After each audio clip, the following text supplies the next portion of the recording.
It's a very obvious task for us. We have to continue what we started several years ago. I mean, during the Revolution of Dignity. Because during the Revolution of Dignity, we are fighting for our democratic choice, for a right to have a chance, at least a chance, to build a country where everyone's rights are protected, government is accountable, judiciary is independent, and police do not beat students who are peacefully demonstrating.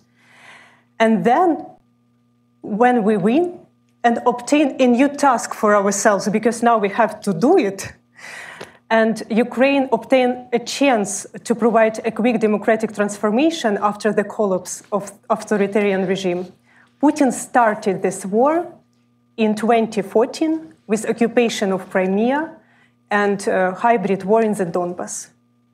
Because Putin is afraid not of NATO. Putin is afraid of the idea of freedom. And what victory for us? Victory for us is not only to repeal Russian troops from Ukraine, but to complete this democratic transformation, to build sustainable democratic institutions, and to escape from the zone of transition in which we, as Ukrainians, are stuck for decades. And I see that I can provide essential input in this process. And what makes me optimistic? I'm optimist, and I look in future with optimism. I don't see it's easy, it will be difficult, but still. I rely upon the traditional of Soviet dissident, as well as my own experience, because during the Revolution of Dignity, I coordinated civil initiative Euromaidan SOS, and we provided assistance to the whole persecuted protesters around the country, and every day we worked 24 hours a day, and hundreds and hundreds of people who were beaten, who were persecuted, who were arrested, who were accused in fabricated criminal cases passed through our care. And on that moment, we faced with the whole authoritarian state machine.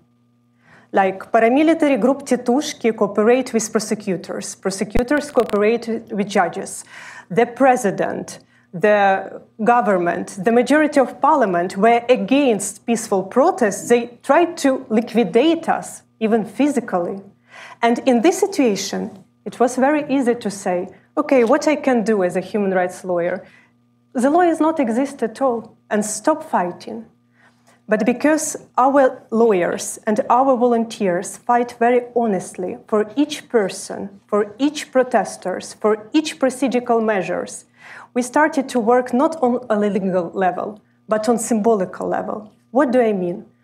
Everybody knows, and now maybe we are in the same situation, because now we have to compete another authoritarian state machine, Putin's state machine. And we face with the so-called the second large and powerful army in the world. But Ukrainian nation is much more powerful than any army. But still, there is no guarantee. You can be killed. You can be abducted. You can be arrested. You can be beaten. But for the days during the Revolution of Dignity and now, people know that there are another people who will fight for them, who will never let them alone, who will do everything to help. And this provides a courage to overcome the fear and to continue resistance. The key issue is human solidarity. My name is Olександра Matвійчук. I'm a human rights defender, head of Center for Civil Liberties.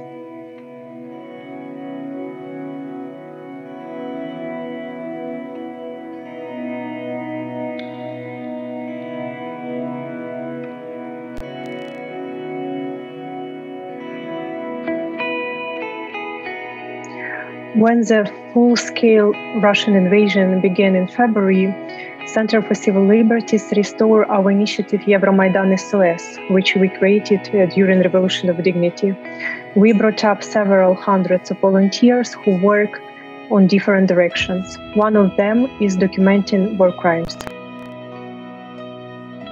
I think that it's very hard to understand what's going on when you are not in the ground. It's very hard to be prepared for the war and for the whole atrocities. We're faced with enormous number of crimes, and it's very exhausting and difficult on as emotional as on professional level. And we do it only because a lot of people joined to this initiative and help us to document all this evidence, because we are in a hot stage of war, and this war crimes, unfortunately, is every day committed by Russian troops. And this is a very unique moment when a lot of people become a civil society activist, when we really understand what in our life is important and what does it mean to be a human being. Великої години з пожеж війни і полум'я вогню.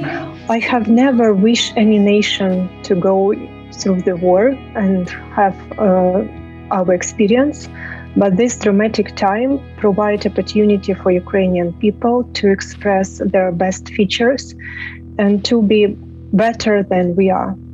And Ukrainian civil society needs support from ordinary people from other countries. I know that ordinary people have much more power than they even expected to have. And massive mobilization of ordinary people in different countries can change this world for better.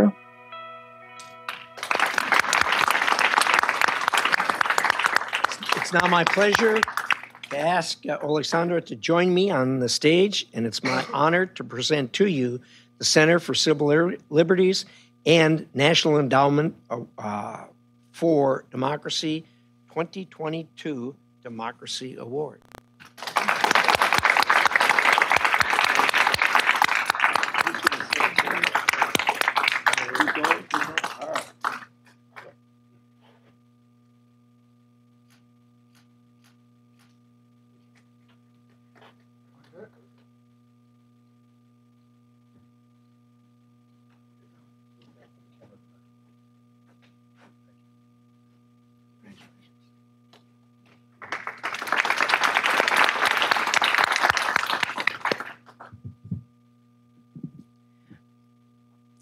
I would like to emphasize once again that this war has a distinct value dimension. And Putin is not afraid of NATO. Putin is afraid of the idea of freedom. And now, in this war with Russia, Ukraine is fighting for our democratic choice, and we are paying a very high price for it. Russia attempts to break Ukraine resistance and occupy the country by what I call the immense pain of civilian population. That's why Russia uses the war crimes as the methods of this war. Russian troops enjoyed impunity in Chechnya, in Moldova, in Georgia, in Syria, in Libya. We must break this circle of impunity. We must establish an international hybrid tribunal and hold these criminals accountable.